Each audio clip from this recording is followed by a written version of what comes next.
Hello, welcome back. My name is Sarah Turner, and I'll be your trainer for this training session where we will be covering how to use Engage to explore resilience planning and power sector modeling.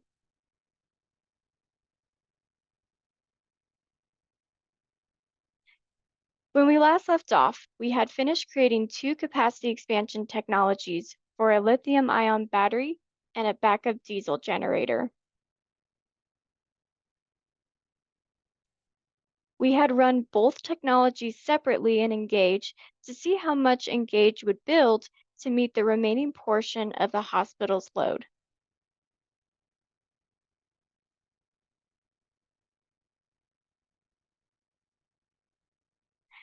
We saw that Engage built two backup diesel generator units, which had a combined 880 kilowatts of production capacity. Engage, meanwhile, also built approximately 37 megawatt hours of battery storage capacity.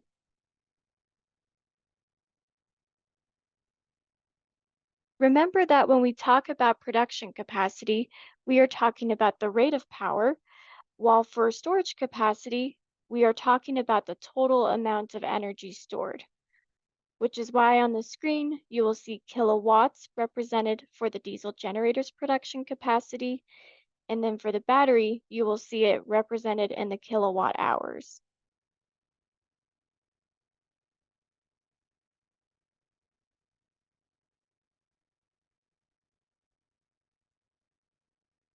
With the diesel generator, costs for the solar farm decreased to approximately $236,000 a year, while fixed costs attributed to the diesel generator accounted for roughly $43,500. This makes sense since the electricity from the solar farm is probably being used slightly less with the addition of the generator, but solar remains the main power supply.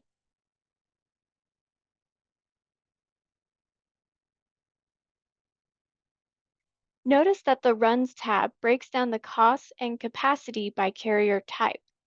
So if we scroll to diesel, we'll see that the costs of diesel supply are accounted separately, and the total fuel cost from our run was roughly $410,000.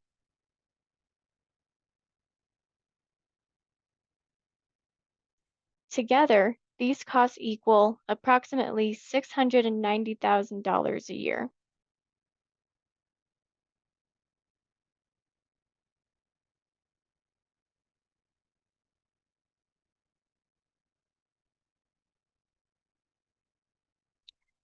Under the battery scenario, oh, Under the battery scenario, the cost of solar was slightly higher than our initial run at $262,000 a year,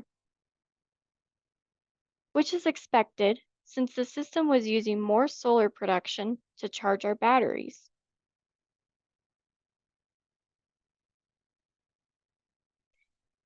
There were no variable or fuel costs for our battery storage system, but the technology's fixed and capital expenditures equated an annual cash flow of approximately $1.6 million.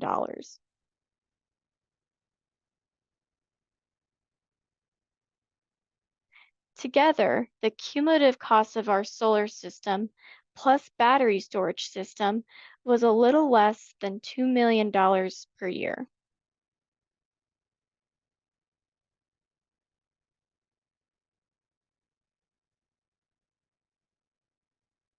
The diesel generator was able to completely satisfy the hospital's remaining demand, while the lithium-ion battery continued to experience unmet demand.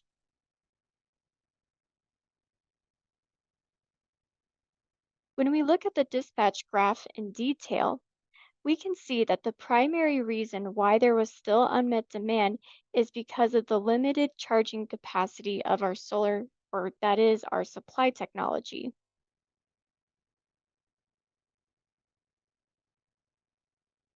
And we can see anytime the storage technology is being charged when the supply technology is above the demand line. in our dispatch graph.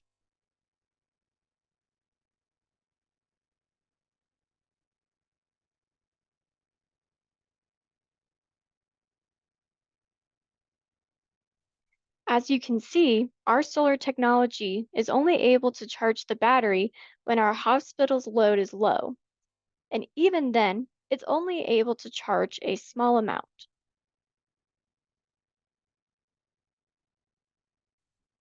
During the rest of the year, all of the production from our solar technology is being used to meet the hospital's daily peaks.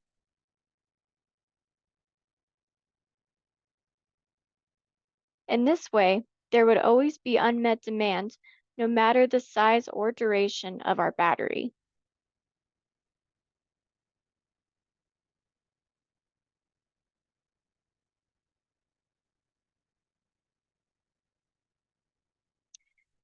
The interaction between our solar and battery technologies highlights a critical point to consider when modeling renewables and storage. Unlike diesel generators, which are dispatchable technologies that can be ramped up or down to meet changes in demand, batteries and other storage technologies are only dispatchable if they are given enough carriers during prior intervals to meet demand.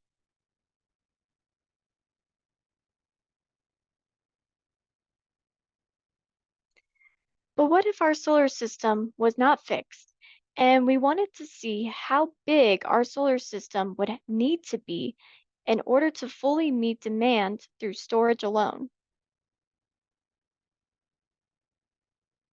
This is where we can use capacity expansion again to size our solar system appropriately.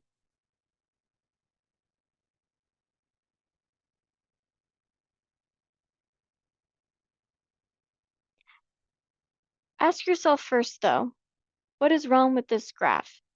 How is the technology's dispatch in the model erroneous or misleading?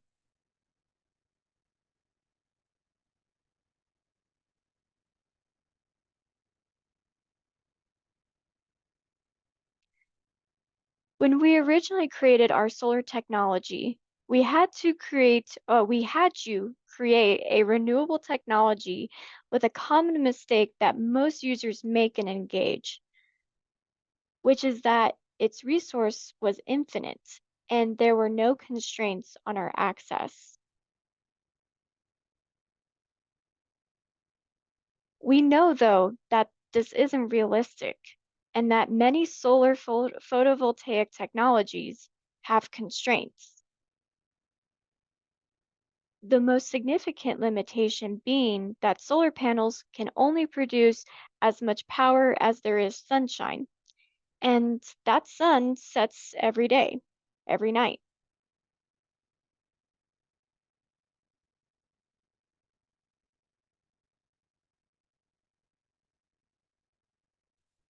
As such, we need to correct our solar technology to reflect the intermittent nature of renewables. Intermittent technologies are technologies that produce energy irregularly or periodically, since their output depends on external factors beyond the control of the operator, such as weather conditions or local resource availability.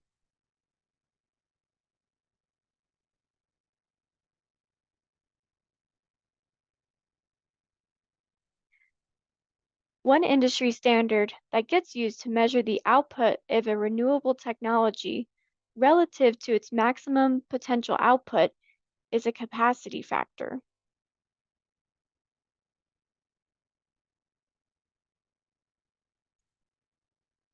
Capacity factors are often represented as percentages or ratios, and they can rely on a lot of variables, including the location of the resource, as well as the type of production technology.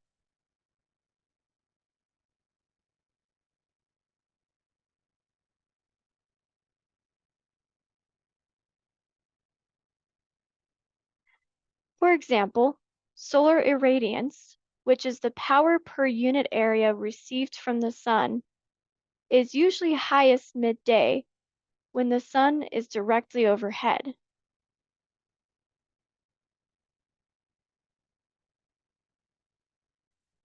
Solar irradiance decreases as the sun moves, directly impacting a solar technology's capacity factor.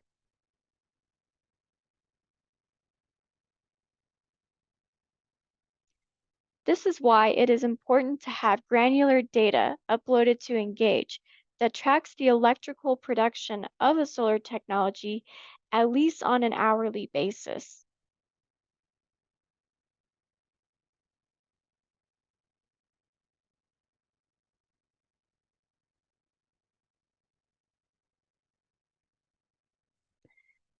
The solar irradiance for a technology can vary from location to location, where the altitude and weather can play a significant role in the capacity factor of a solar panel.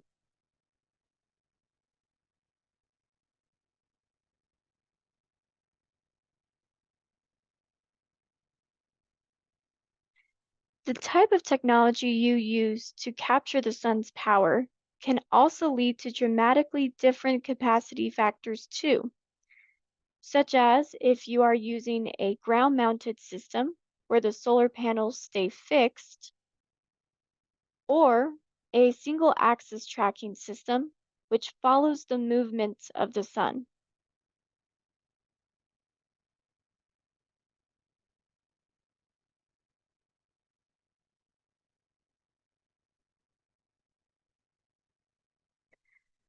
While a full resource assessment would be needed to determine the production potential of a solar technology in a given area, Engage does come fitted with some tools that can provide a starting point for a solar capacity factor profile.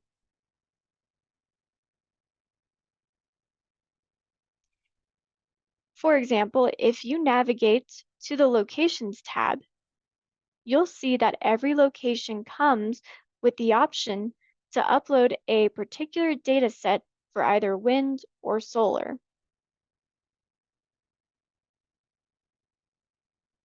These data sets come from national databases maintained by NREL on meteorological data that tracks factors related to the production of wind and solar technologies.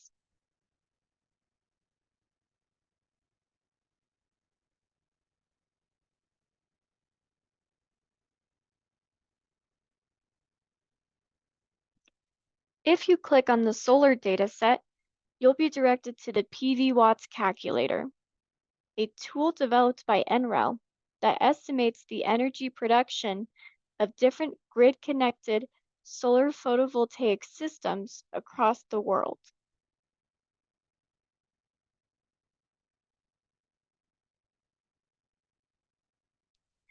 Before you can create a time series, since we are working in the French model for Engage, you will need to re-enter your coordinates for the solar farm according to the English decimal system.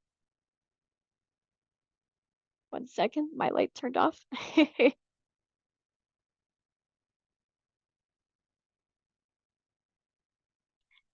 By default, Engage has the PV watts calculator set to look at the solar production from a fixed or ground-mounted array system with a default system losses calculation of approximately 14%.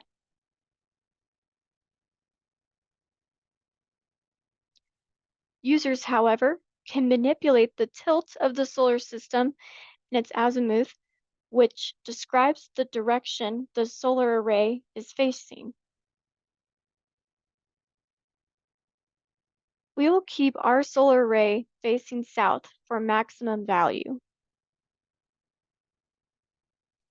We will name our dataset Cap-Haitian solar resource and click Import Data to upload our time series to the model.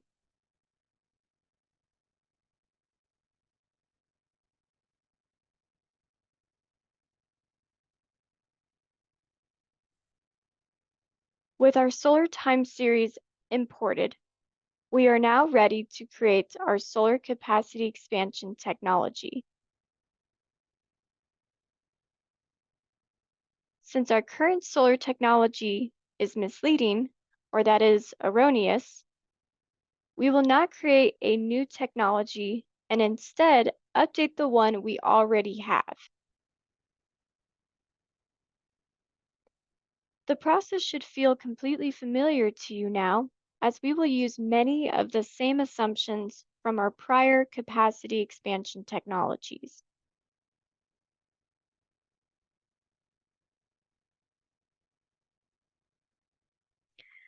Take the time to pause your video and populate your technology so that it matches the configurations listed in the slide.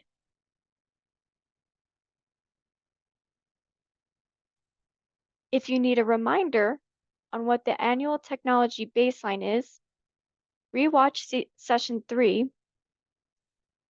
But as a reminder, the ATB projects technology-specific costs for North American markets, and as such, historical cost data for the region should always be used when possible in the model to create accurate technology representations.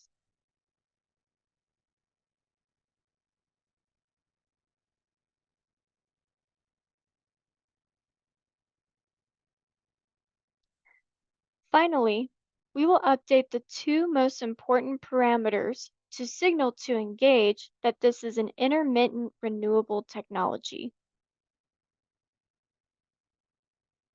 The first is the resource supply and demand parameter, which we will convert into a time series, selecting the solar resource profile we just created.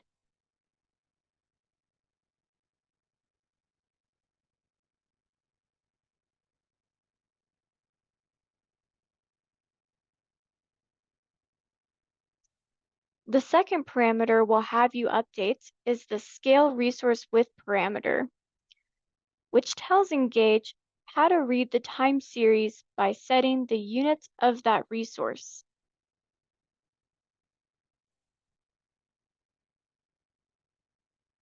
By default, Engage assumes that the resource unit is measured by the unit of energy provided, such as the kilowatt hour or BTU, British thermal unit.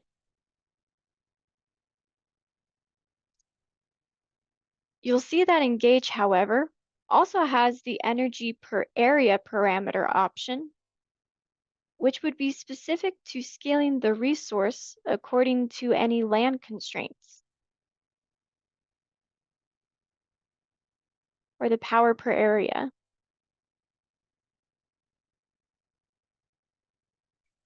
We will want to update our parameter to say energy per capacity, as this tells Engage that our time series presents the resource data as a percentage of the maximum production capacity.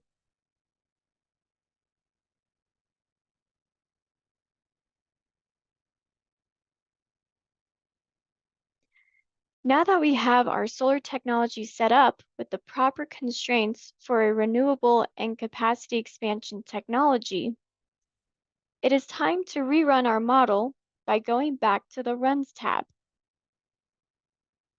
For simplicity, we will only run our model for 1 month, from June 1st to July 1st. Once the model finishes running, you'll be able to see under plots that the model has successfully eliminated unmet demand.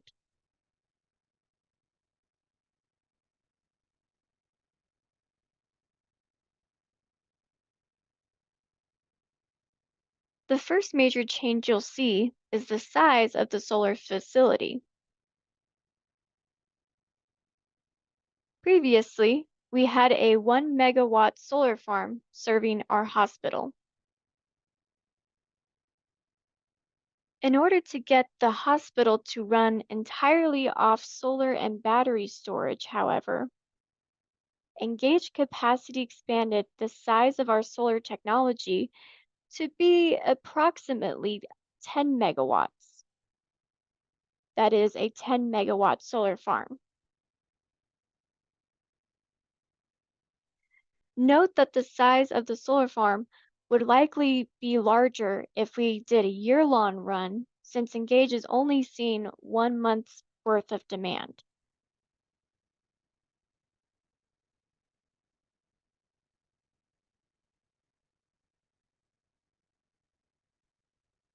Another significant change in this run's dispatch compared to our previous one is the way that solar has now been dispatched. Before, the model ran our solar technology to meet the base load of our hospital's demand. However, now you can see that the solar technology is only being used during the day when there is solar resource, and it's using that energy strategically to meet the daily peaks of the hospital while charging its batteries.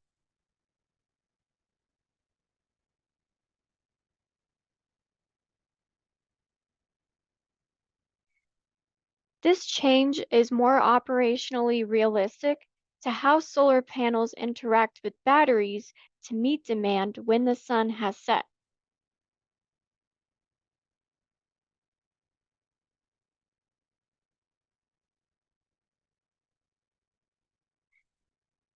But what if we wanted to do a cost comparison between scenarios to see how Engage optimizes the energy portfolio to minimize cost?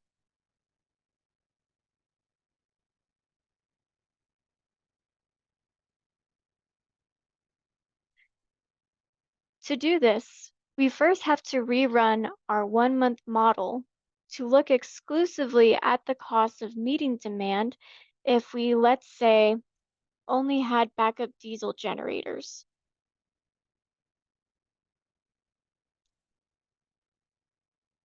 Then we'll run a scenario where all three technologies, solar, battery, and diesel, are enabled.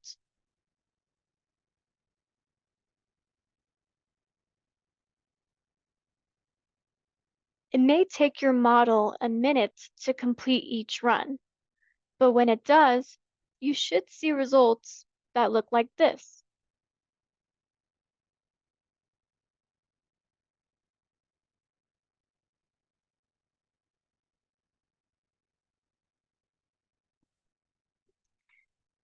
You can see how our solar and battery technologies, as well as our backup diesel generators, interacted with each other to bring down the cost of powering the hospital to the lowest monetary value.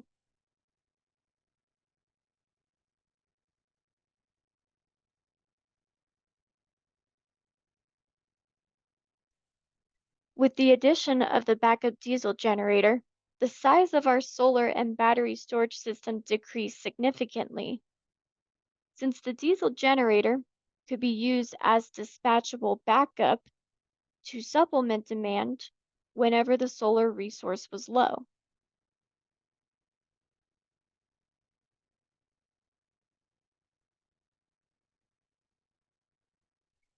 Nevertheless, with the expensive cost of diesel, solar was still the primary power source for the hospital, which relied on batteries to meet demand during the night.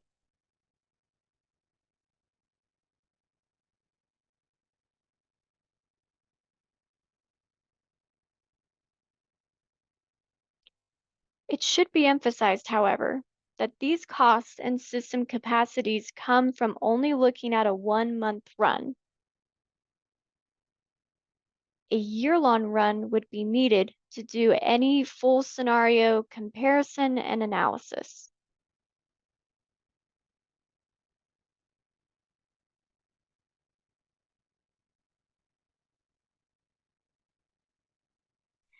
Now that you understand how to model intermittent resources and Engage, let's take our understanding of how capacity factors work for renewables and apply it to a less traditional framework for resilience.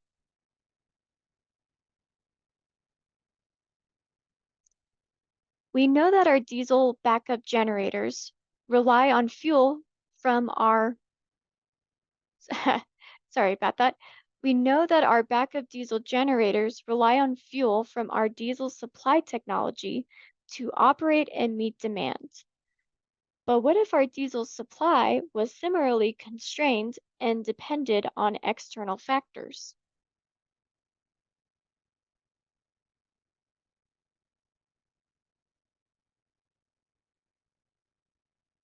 Currently, we do not have a complete view on how often and severely fuel shortages impact the price and availability of diesel fuel in Haiti,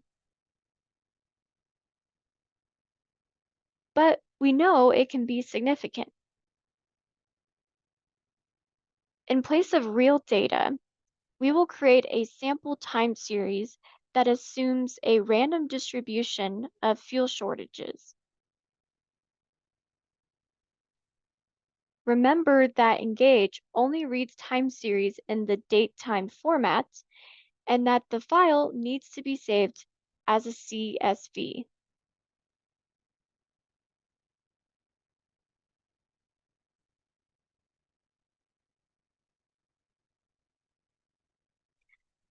The first time series we'll create will focus on fuel availability, in which we will use a similar capacity factor profile to represent how much fuel our hospital can consume.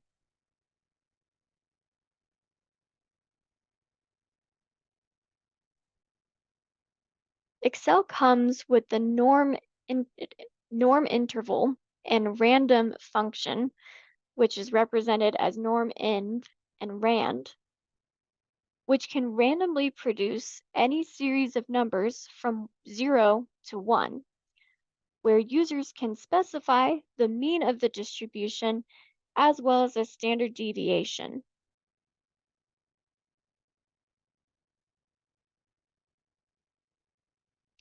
For our example, we will assume an average fuel availability of 50%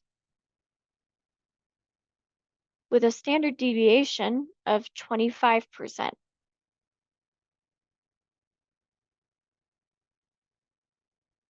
We will use these functions to create a monthly time series for 1 year.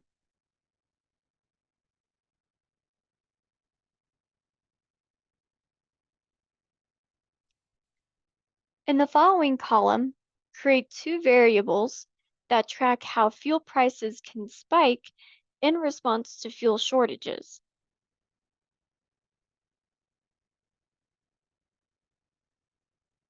We're not going to use the $3 per gallon configuration we had before, since we won't be able to do unit conversions in Engage after we turn this variable into a time series. So we will stick to the 7 cents per kilowatt hour price Engage originally converted for us.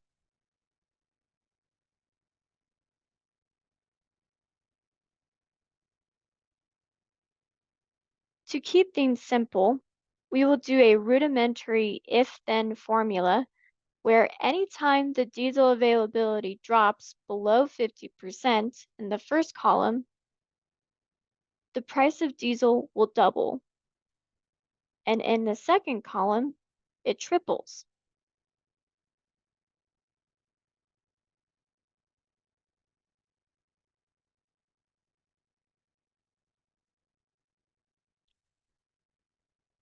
Otherwise, it will stay at our original $3 per gallon price we quoted. Note that the diesel availability will fluctuate slightly as you populate the rest of the spreadsheet, but this will not change the average since it maintains the numbers on an even distribution.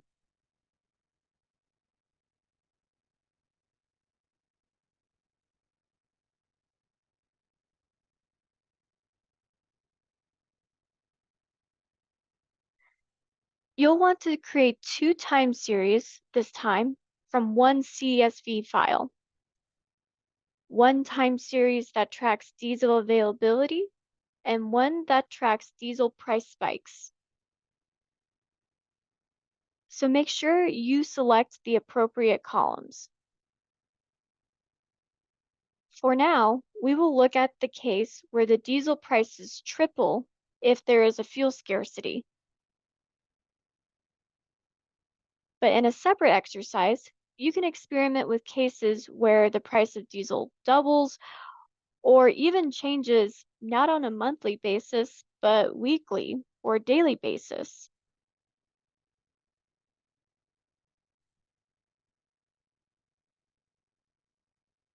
Follow the steps outlined in training session number 2 if you need a refresher on how to upload a time series and engage.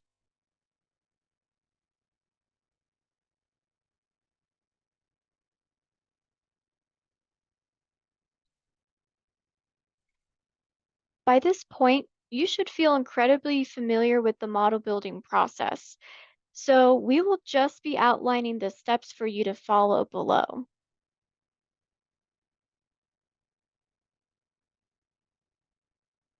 Feel free to pause the video as needed and to take your time building the new model.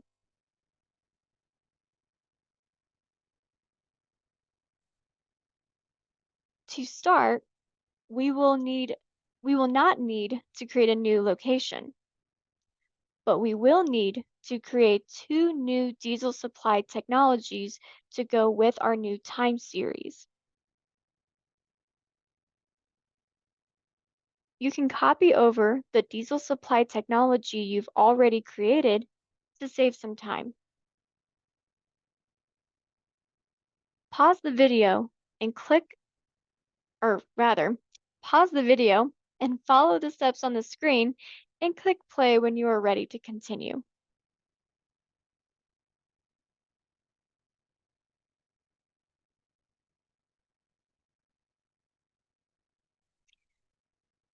In our next step, you'll want to assign both new technologies to our diesel supply location, Vero, and create a new scenario called fuel scarcity.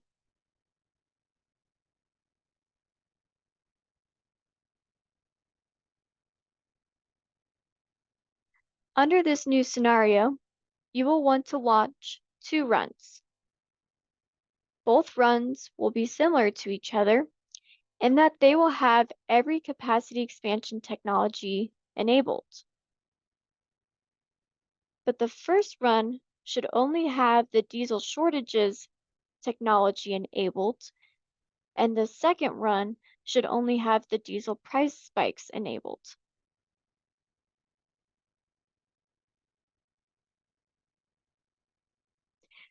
We will again only do a 1-month run to shorten our run times.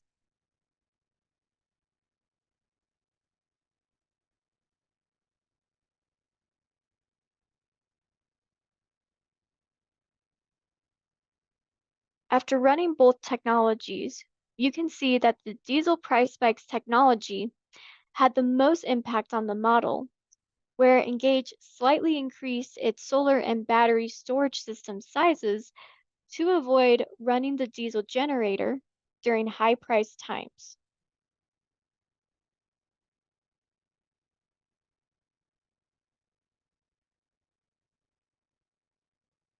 In both models, though, price spikes and shortages, Engage only relied on one diesel generator.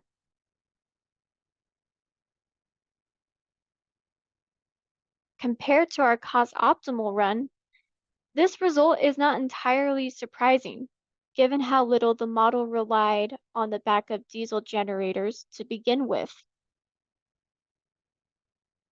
even when it had perfect access to a fuel supply.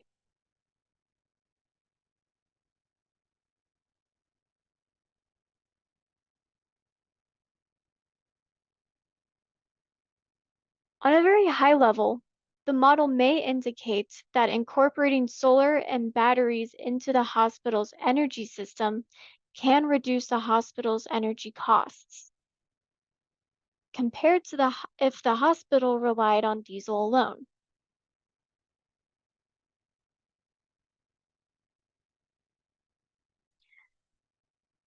Not only can solar and batteries reduce the hospital's energy costs, they also have the potential to improve the hospital's operational resilience during a fuel crisis.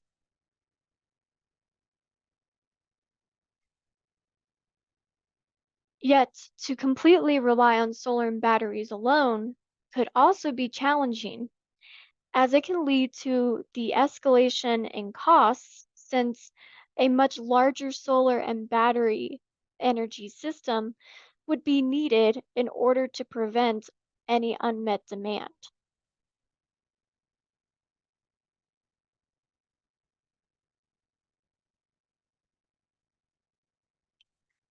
However, as we stated before, this is only a 1 month run, and a full year-long simulation would be required for a true scenario analysis and comparison.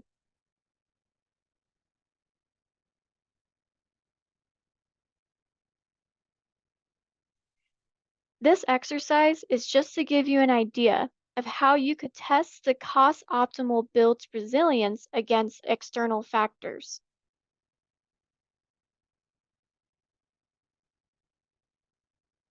Note that there might be some slight variation between the results presented in this training and what you get due to the variable nature of the randomized time series you create. But the high level takeaway should be fairly similar.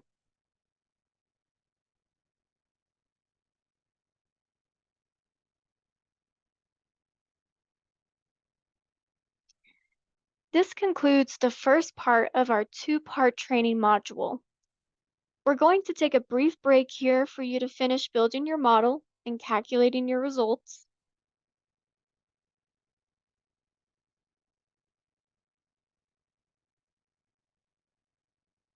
As always, if you have any issues or questions, feel free to contact us at the email provided in this slide. Thank you.